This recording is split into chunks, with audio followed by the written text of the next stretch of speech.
اعوذ بالله من الشیطان الرجیم بسم الله الرحمن الرحیم نن موږ په دې ویډیو کې به زده کړو چې څنګه موږ کولی شو په چاټ جی پی ټي کې د رایټ فور می اپ استعمال کړو.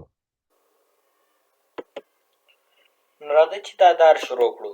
نو که چیرې تاسو غواړئ خپل ځان ته اول تاسې یو دې رایټ فور می اپ چاټ جی پي ټي ته ور اضافه کړئ، نو تاسې به اول راځئ په دغه جي کې تاسې به ایکسپلور جی پي ټي ته دلته چې راغله دغه جي کې به ورته لیکئ رایټ فور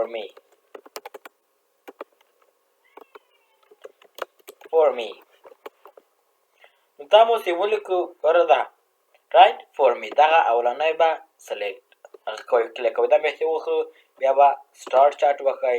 نو څه چاټ یې وښو ګوره رایټ فور می. اوس ورته لیکم give me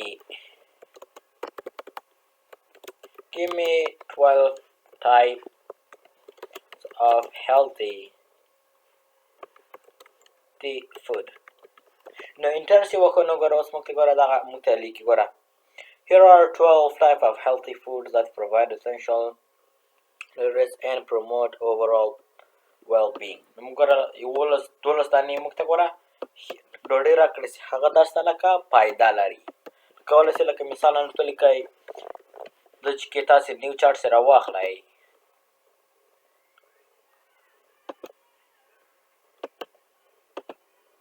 دلته ګوره دغه چې کوم تاسو ته 100 words belong about the future uses give me through writing. دلته ولیکئ لکه مثالا give me 10 common vocabulary یا English vocabulary words.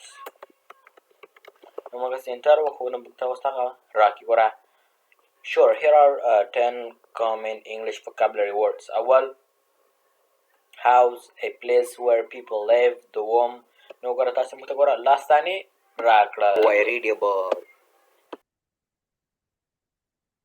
ډېره مننه دا و د نن ورځې درس. هیله کوم چې دا ویډیو به مو خوښه شوې وي او دا ویډیو له ملګرو سره مو هم شریکه کړئ تر څو هغوی هم ترنه ګټه او پیدا واخلي. او که چیرې تاسې زموږ چینل ته نوي یاست نو لایک او سبسکرایب کړئ تر څو د نورې ویډیوګانې هم درڅخه پاتې نسي. والسلام.